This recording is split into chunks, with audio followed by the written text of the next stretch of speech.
What's up, everybody? It's Brandon back here with another bodyweight workout for your quarantine lockdown. Gotta be honest, I'm not the biggest fan of bodyweight workouts. I mean, I'm an all or nothing kind of guy when I go to the gym, but these moves are guaranteed to keep you functional more than anything, since we're sitting down and not walking as much as we do even on our regular daily basis.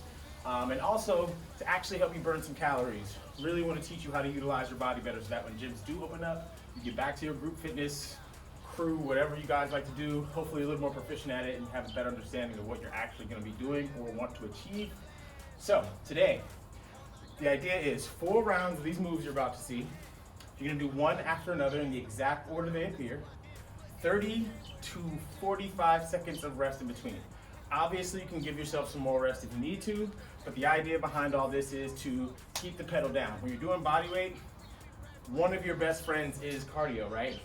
Because you're not going to be getting enough resistance to really break the muscles down on a muscular strength or power set, so to speak, but you can give them some good burn. So, key here is keep the intensity high from a tempo standpoint, be cognizant of how your body's moving. I'll explain the moves as we go along, but other than that, the big key to remember, guys, is breathing, breath control.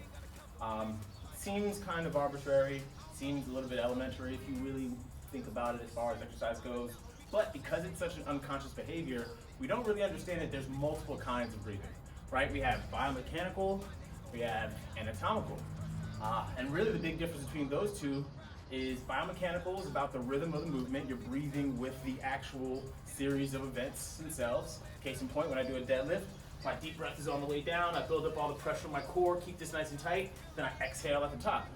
In, out, or with crunches, right? I expand my abdominal cavity when I go backwards, I breathe in. My abs and my belly shortens when I crunch together, so I breathe out, like an accordion, right? If I'm doing push-ups, I inhale when I go down, exhale when I go up. Because I'm expressing the air along with trying to push out. When I first started, the way I learned how to breathe was just making outrageous ass noise in the gym, really.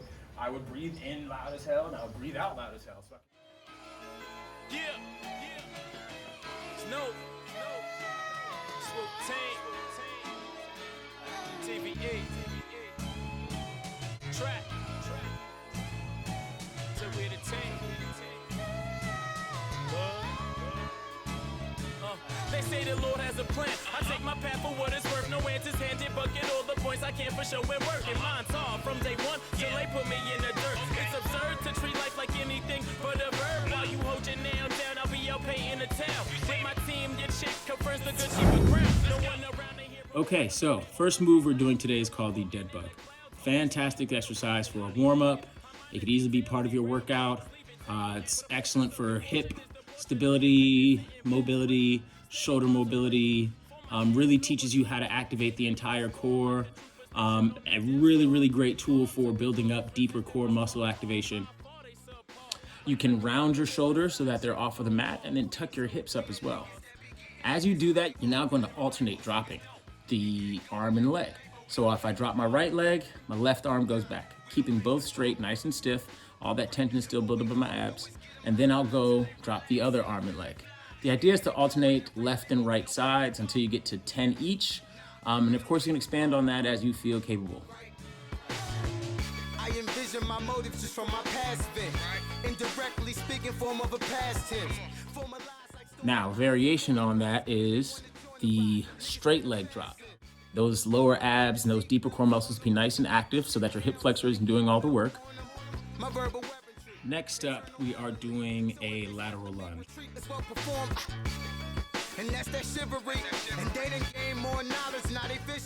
But most of your pressure should be in the arch and the heel of that foot, right? We don't want to be too far on our toes, otherwise we're activating the quads. As we step out into the lunge, you should feel the hamstrings and the glutes catching you and then firing you back up. Now, if you are not too good at the balance part yet, or you want to take it a little bit slower, you could easily step out into your lunge, step back with your feet together, and then do your crunch at the top. Again, separating those movements until you're able to do everything in one fluid motion nice and comfortably. There's always a way to go up and down. Finding your specific perfect point is really important to getting the most out of your exercise.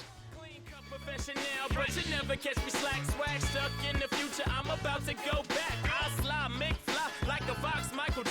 I've been living in tomorrow. The spider climber. One of my favorite exercises as a variation on a regular mountain climber.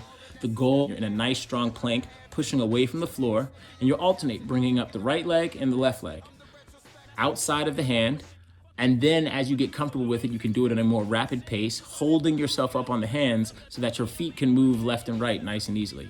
Again, easier version of this is just step right, step left, alternate those for about 30 seconds, and that's it.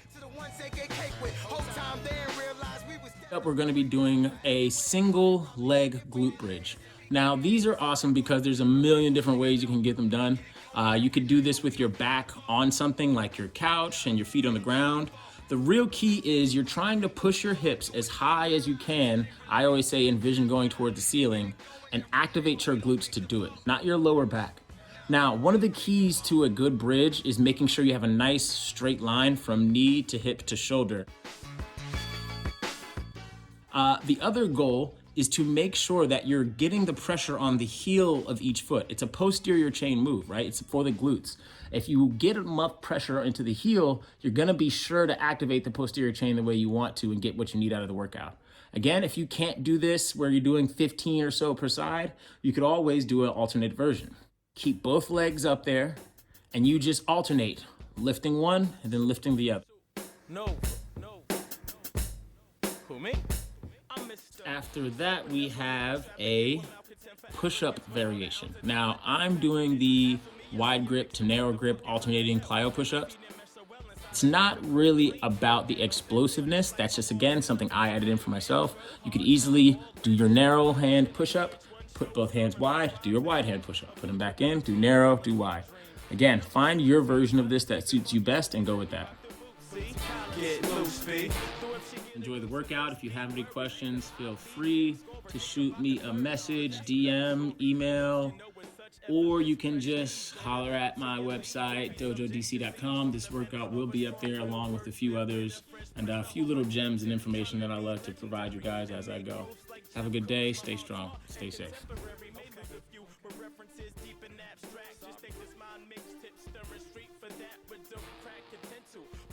To paint Picasso from my mental lines, mine no stencil. Cease and desist to compare to anything but rare raw.